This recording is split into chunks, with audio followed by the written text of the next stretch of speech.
Isis in Thebes. Much of the above reconstruction is based on my explorations of one of the last shrines to Isis built and dedicated in Egypt. Deir el-Shalwit is just a few miles south of Luxor on the west bank of the Nile. This whole area is one of the world's largest archaeological sites, a vast treasure house of pharaonic temples. It makes me wonder why there was any need to build yet another temple. These later buildings are often overlooked, but in my opinion, they present us with evidence of a big religious change because they seem to combine traditional temple rites with a mystery cult.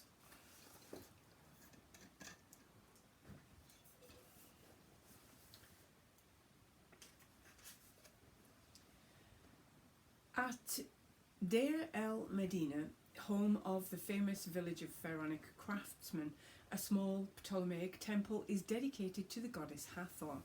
A few miles away is Deir el-Urumi in the Valley of Queens. Are the remains of another such monument. They are so fragmentary. The original dedication remains unknown. A stone's throw from the Medinet Habu is Qasr el-Agum, which means Castle of Old Woman, which was sacred to Thoth.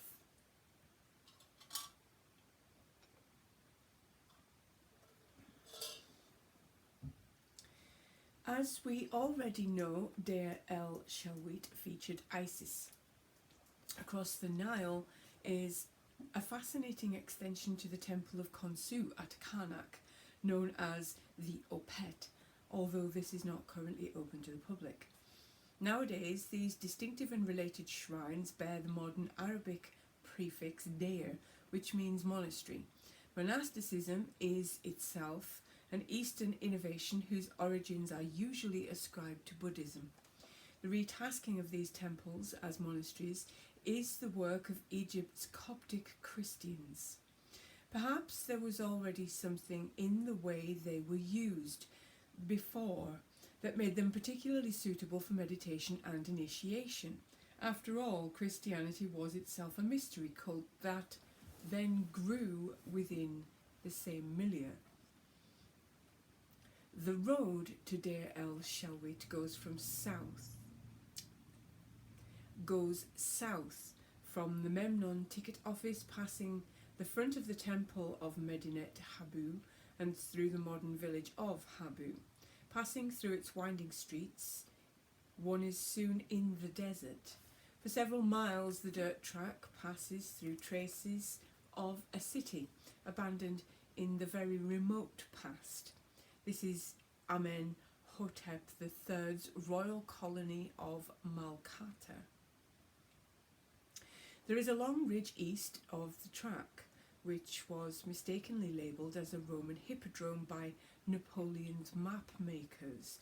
In fact, it is the remains of a long harbour wall that once held back a vast artificial lake, 1.5 miles long and 3/4 of a mile wide. Deir el-Shalwit was built when Egypt was ruled by the Romans and is thus one of the last constructions of the Egyptian religion. It was discovered in the 19th century, but then largely ignored, and only recently has it been fully renovated and opened to the public. Published sources about it can be difficult to obtain, and only available in French or Japanese.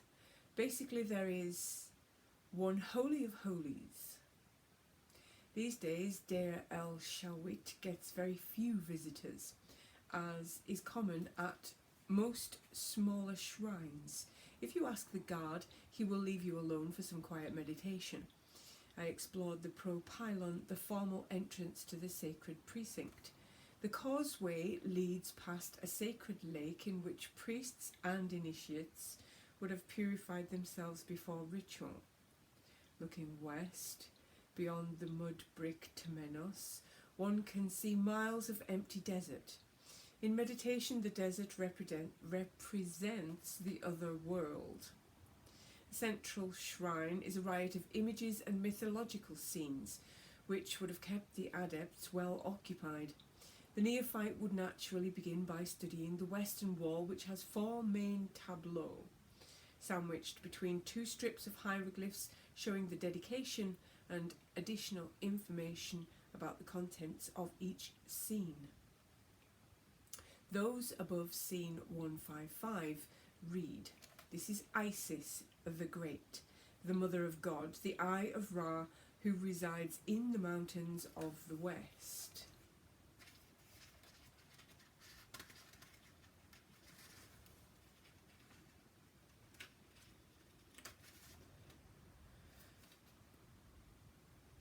The great stellar womb that takes the sun god and the stars from evening to the morning, who makes a sarcophagus into which Ra descends along with his stars, so he can get to his place each day after he has illuminated the underworld and traversed the kingdom of the dead, where those in the afterlife give praise when his rays merge with the body of Osiris, in brackets, the heart of Math. And the discs are combined in one disc, and after its shining appearance as a child in the morning, rests in the arms of the 2 claimants, in brackets, Isis and Nephthys, going into the horizon after its heavenly crossing in the night bark. Enormous in its power, whose great name is Monthu of Hermonthis, so that Apophis is felled by his fire. The above is precisely the journey that the candidate takes in his nocturnal initiation. The frieze at the bottom shows a procession of the Nile god Hapi, bringing the riches of all the regions or gnomes along the Nile. Isis is prominent in all of the main scenes, often together with the other deities with whom she has a long-standing connection. For instance, Isis shares the temple with Monthu, and primeval warrior with strong local connections. Remember that the Isis shrine at Deir el Shelwit is located between Amant, Hermonthis of the Greeks, or, quote, land of Monthu, unquote, and Thebes, stronghold of Amun-Min. Monthu's other cult centre is at Madamund, on the east bank just a few miles north of Karnak. So perhaps this otherwise obscure pairing with Isis is inevitable given their proximity. Other inscriptions in the shrine tell us more about Isis and Monthu. The gods addresses her as Tanent, the primordial earth mother. All of this may help us understand how Isis interacts with other gods as she travels. When we follow in her footsteps to India, Isis is paired with a South Indian god called Murugan, the spear bearer. In scene 155 at the top left of the wall, the Roman Emperor Hadrian is shown in adoration before the goddess Isis. To the modern eye, the image is rather obscured by blocks of text. These are exactly like speech bubbles one finds on graphic novels and records the words, in this case, hymns to Isis.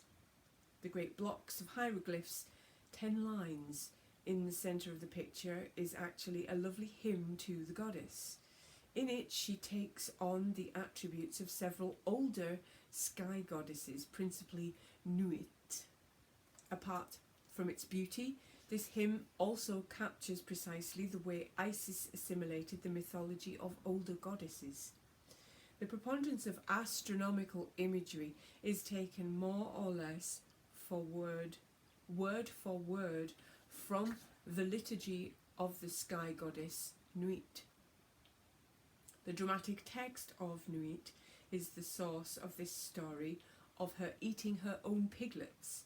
The hymn at Deir el Shelwit reads something like, quote, "Praise you, Isis, hail you, you magic oak, mistress of the two lands, rejoice, hail to your Ka, hail your majesty, great Isis, mother of the gods. The disc, it hymns you, it sings to you in your womb. Atum praises you in your body at night, because you are the sky inside which the sun travels, in whose region find the shining moon and the star in the sky.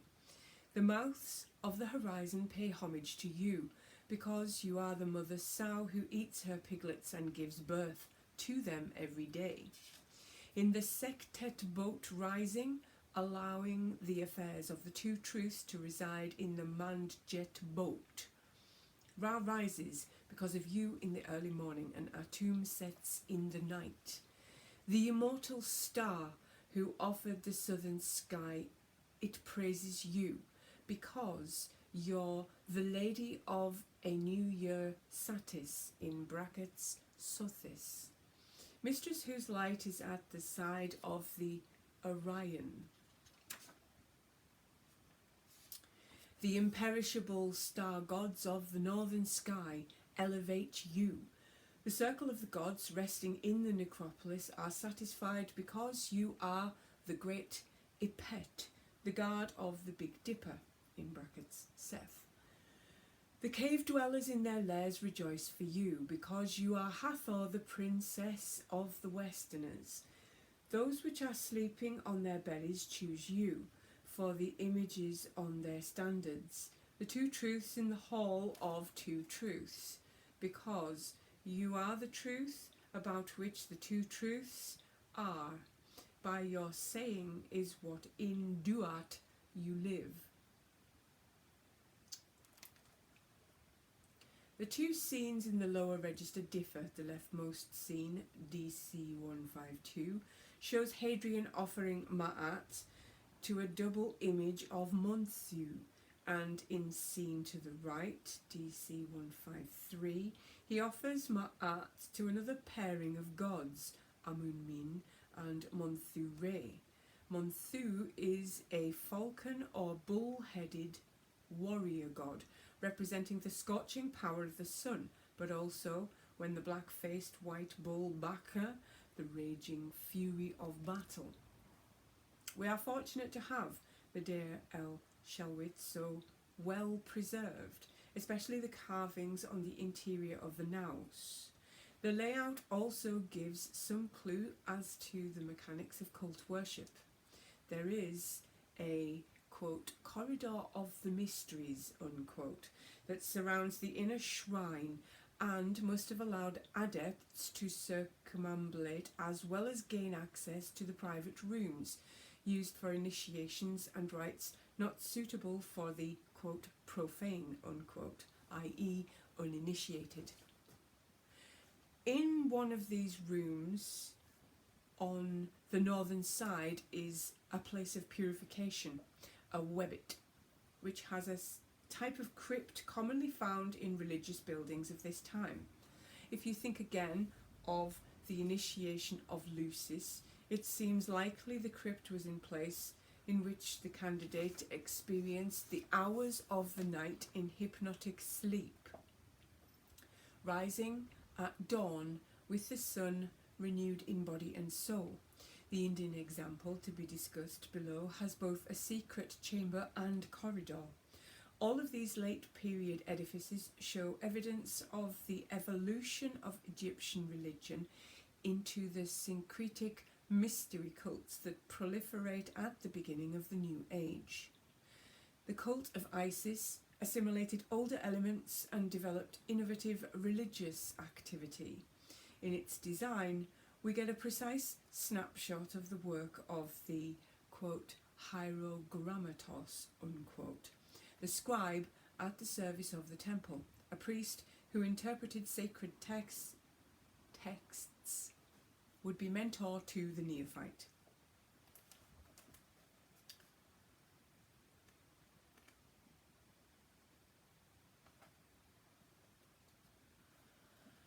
The transfer of Isis from Middle East to South Asia. Before discussing the Isis and Osiris story in connection with India, there are several other Near Eastern myths that are sometimes considered possible sources of the Patini myth. Obedes Seker favours Syrian mythology over Egyptian. There is indeed a proven Syrian connection with South India, and this influence is reciprocal, as confirmed by recent research of Professor Diarmaid McCulloch, who concludes that monasticism in the Near East owes its existence to the influence of South Asian Buddhism. On the other hand, Kerala in South India has an enclave of Syrian Christians whose foundation narrative begins with the Apostle Thomas. Indeed, Syrian Christianity is still one of South India's important denominations. Thomas is supposed to have founded his first church at Kotun Kolur. His hagiography tells of a conversion of Brahmins, who one must remember would not have been a major group in what was then Buddhist and Jaina territory. Some authorities argue that this is, quote, backstory, unquote, that developed to explain the antiquity of the Syrian church in India. Nevertheless, it remains entirely possible that Saint Thomas was popular among an established colony of Syrian traders. Adonis. The Syrian myth of Adonis is sometimes seen as another example of a god who dies and then resurrected, albeit temporarily, by the actions of his lover Aphrodite. The most detailed and literary version of the story of Adonis is a late one, and found in book X of Ovid's Latin, i.e. Roman Metamorphosis. In its Greek telling, Aphrodite falls in love with the beautiful youth Adonis, who then gets himself killed by a wild boar, said to have been sent by Artemis. Like many Greek deities, she is capable of jealousy, in this instance because of the hero Adonis's hunting skills. In some versions of the myth, it is Artemis's revenge against Aphrodite for instigating the death of Hippolytus, her favourite. Yet another version blames the god Ares, who is jealous of Aphrodite's love for Adonis. Apollo also has a grudge and wants to punish Aphrodite for blinding his son Erymanthus. Aphrodite rushes to the wounded Adonis. Alerted to his plight by his dying groans, he dies in her arms. She mixes his blood with nectar, then sprinkles it on the ground, from which springs the beautiful but short-lived flowering anemone. Attis. Another mythic migrant into India is the cult of Attis and Cybele. Attis is the offspring of the daemon Adistis, abandoned at birth but then nurtured by a he-goat. As Attis grew, his long-haired beauty was godlike, and Agdistis, his real mother, also called Cybele, falls in love with him. The foster parents of Attis send him to Pesinos to wed the king's daughter. According to one version of the myth, the king of Pesinos was Midas, the man with the golden touch. Just as the marriage song was being sung, Agdistis, or Cybele, appears in her powerful transcendent form, and Attis is driven mad and cuts off his own genitals.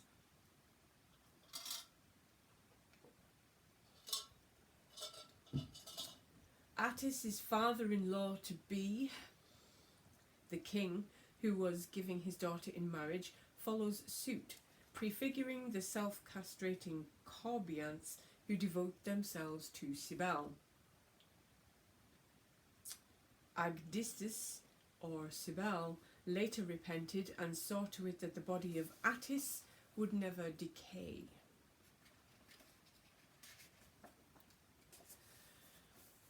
of the above myths have some iteration in South India. Even so, it is still really the story of Isis and Osiris that seems the closest fit to the original mythology of the temple of Khotun Kollur in Kerala.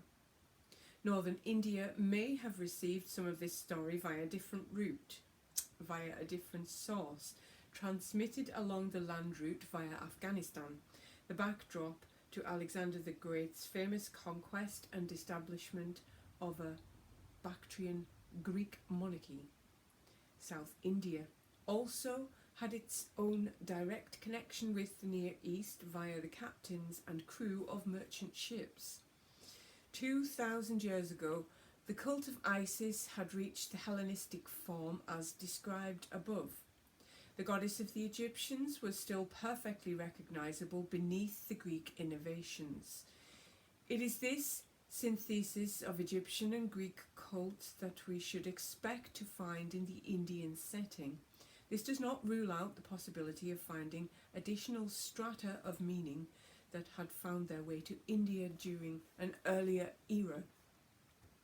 Communication between South Asia and the Middle East is evident even before Greek and Roman times.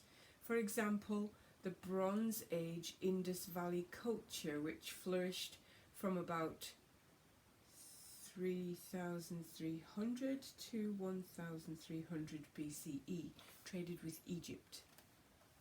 There was an even earlier infusion of astrological and astronomical law from the Babylonian world. So, for example, it is well known that Indian and Greek astrology are very similar. Every one of these layer of ideas survive in India, overlaid or mixed with native technology. An interesting example of the iconography of Isis survives in the personification of the zodiacal sign Virgo. It is no longer easy to recognize the goddess Isis in modern representations. However, in the rare Sanskrit astrological text, the Yavanaj Attika, literally the Greek story, Virgo is described as a goddess holding a torch while standing on a boat. This is precisely the same as Isis Pelagia, mistress of seafarers, or Isis Faria, protectress of the Pharos harbour, where once stood one of the wonders of the ancient world, the lighthouse of Pharos, the ultimate guide for seafarers. Earlier, we traced the cult of Isis from its beginnings at the time of the building of the pyramids, and perhaps even before that. We followed the goddess as she transformed from a local deity to the focus of the first national religion in human history. Knowledge of her travelled beyond Egypt to become the nucleus of the first global religion with temples as far-flung as South India and north to the Roman trading station on the banks of the Thames in London. Isis was, for all that, a player in what became the most famous religious drama of all time, the story of the Holy Family of Osiris, Nephthys and Seth.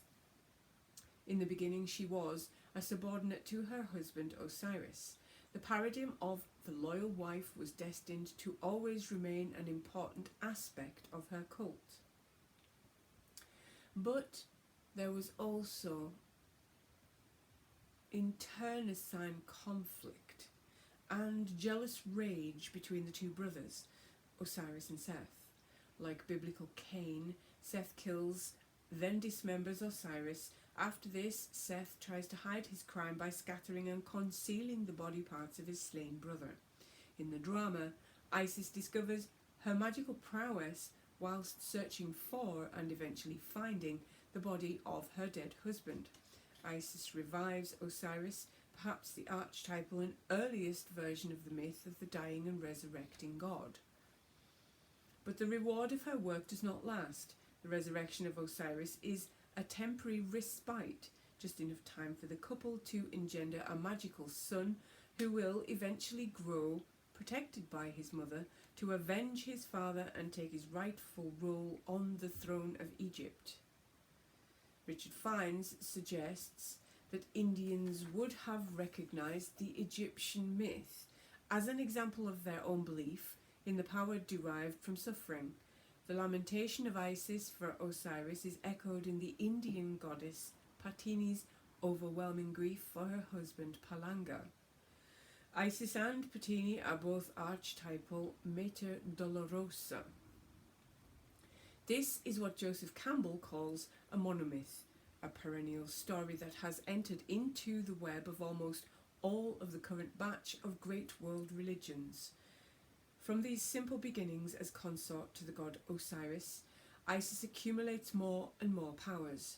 By Hellenistic times, when her cult first reaches Indian, the list of these powers is so extensive it comprises a long hymn or doxology, as in the example earlier. In the example noted earlier, we encountered Isis as patroness of seafarers. Isis as goddess of the sea is something more often associated with Hathor, whose cult Isis assimilated in the past while still exclusively an Egyptian goddess. This characteristic is one that becomes much more prominent in the era of the great maritime empires of the Greek and their Roman successors. Patini, when human, was Jaina. Jainism is still practiced by many millions of devotees, making it one of the world's oldest religions. In the 6th century before the Common Era, its founder Mahavira, a contemporary of the Buddha and one of the most influential teachers, began his mission. Some even say that Venerable Mahavira was a reformer of Jainism rather than its founder. Thus, the origins of the religion may be far older. Its three main principles are non-violence, relativism, i.e. things are only true from a particular point of view, and non-possessiveness. Because buying, selling and banking do not involve physical violence, they are today very popular livelihoods for Jain householders, i.e. those not following a monastic or ascetic lifestyle. In the Indian version of the Isis and Osiris myth, the corresponding characters Patini and Palanga are said to be of a Jaina merchant family, and one that has significant connections to maritime trade. The pluralism and open-mindedness of Jainism might be one of those factors that made it easier for Egyptian religious ideas to find a foothold in India.